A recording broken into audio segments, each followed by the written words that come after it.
commencer votre argumentation. Merci d'abord à Guy Valencien de son hospitalité. Il a eu l'idée de ce débat, de ce prolongement des débats engagés dans le débat au carré, sous forme d'un débat oral et public, et grâce à lui, nous inaugurons cette formule à propos du livre de François Julien. Je crois qu'on ne pouvait pas rêver meilleure entrée dans le débat, étant donné l'importance de l'ouvrage que nous avons mis en discussion. Il me revient donc de camper brièvement les termes de la discussion avant de le relancer en revenant sur les réponses de François Julien à mes propres objections et questions. Tout l'intérêt du propos de François Julien que je tiens à souligner est d'échapper à propos des droits de l'homme à l'alternative où nous sommes enferrés ordinairement dans la discussion de sujet de l'universalisme mou, ce qui ne l'empêche pas éventuellement d'être terroriste, et du relativisme paresseux. Cela donc au moyen d'une clarification rigoureuse des concepts d'universel, d'uniforme et de commun, distinction et clarification salutaires. L'élégance de la solution que propose François Julien est d'échapper à cette alternative, non pas en relativisant les droits de l'homme, puisque, comme il le souligne avec force, ne plus poser un absolu des droits de l'homme, c'est les détruire. Il faut les prendre en leur entier ou les laisser, mais en reconnaissant néanmoins l'idéologie singulière de l'Occident en lequel ils sont pris et qui interdit de les brandir comme un impératif exigeant application immédiate à la face de toutes les autres cultures. La solution que propose François Julien à cette double contrainte consiste donc d'un côté à reconnaître la capacité qu'il appelle universalisante des droits de l'homme, où il parle de leur élémentarité radicale, pourrait-on dire, de par le caractère nu des exigences qu'il pose, tenant au simple fait d'être né de la part de l'homme, et à leur portée négative qui l'emporte sur leur extension positive.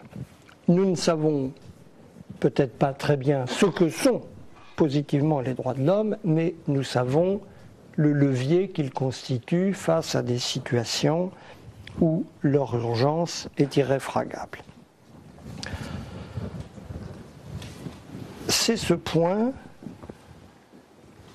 qui me fait problème dans le propos de François Julien, qui me fait problème, je le souligne, intellectuellement et philosophiquement, car pratiquement et politiquement, je me sens en affinité complète avec l'attitude préconisée par François Julien, qui me semble marquée par une prudence au sens philosophique et le respect de l'ensemble des données du problème exemplaire. Notre différend, s'il faut aller jusqu'à ce mot, peut-être trop lourd, est d'ordre purement théorique, purement spéculatif. Il porte sur la nature des droits de l'homme et sur leur signification dans l'histoire. Par conséquent, sur la manière d'apprécier leur devenir et leur diffusion. J'ai opposé à François Julien qu'il fallait tenir les droits de l'homme pour effectivement universels dans la plénitude de l'expression, tant sur le plan négatif de leur capacité universalisante, où il les situe, que sur le plan positif de leur pouvoir de définition de la communauté humaine. Le point essentiel sur lequel je vais revenir. Une proposition, des propositions que je crois pouvoir tirer d'une part du parallèle avec la science, ou les sciences occidentales, d'autre part de l'identification de la fonction propre des droits de l'homme comme principe de légitimité.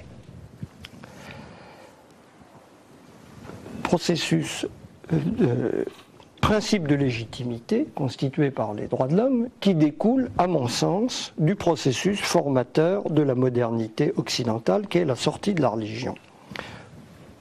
Sommairement, schématiquement dit, mais je reviendrai sur la nécessaire complexification de cette proposition, de deux choses l'une, où la légitimité dans les sociétés humaines vient d'avant et d'en haut, par rapport au présent vivant, ou bien elle vient d'en bas, c'est-à-dire de ces composantes élémentaires du collectif que sont les individus pris avec les droits qu'ils détiennent par nature. À quoi François Julien me rétorque, il pourra bien sûr préciser ses objections comme il l'entend, mais je veux rapidement camper les termes de la discussion tels que je crois les avoir compris. L'alternative que je dessine est trop rigide et trop occidentale. Simultanément, elle n'a pas de sens d'un point de vue chinois, pour lequel la seule alternative valable est celle de l'ordre ou du désordre. Il me rétorque ensuite la comparaison avec l'universel de la science, que la comparaison avec l'universel de la science ignore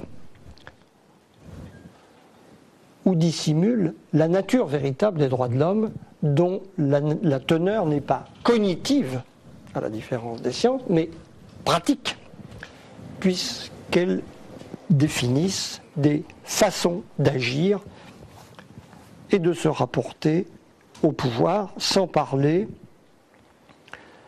des variations dont l'idée même de la science est susceptible. L'abstraction même de l'homme dont je fais état dans cette perspective frappe l'idée de vacuité. Pour relancer la discussion, je voudrais revenir sur 4 points. En premier lieu, sur la nature de ce principe de légitimité.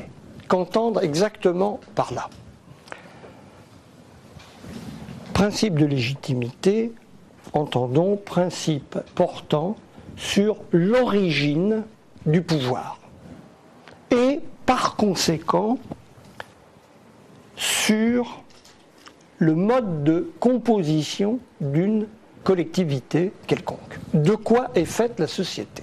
Qu'est-ce qui la tient ensemble? De quoi les liens des éléments dont elle est formée se constituent-ils? Les droits de l'homme sont l'une des deux réponses possibles au problème de la légitimité dans les sociétés humaines. Je reviens à cette thèse que j'annonçais, où la légitimité est religieuse. Mais que veut dire religieux? C'est le point que je vais essayer de préciser. Et ou bien elle est inhérente aux données mêmes immanentes de la société telle qu'elle est présente, et auquel cas ce sont les droits des individus qui sont la seule pierre de touche possible en matière à la fois de formation du pouvoir et d'idée de la manière dont se constitue le collectif.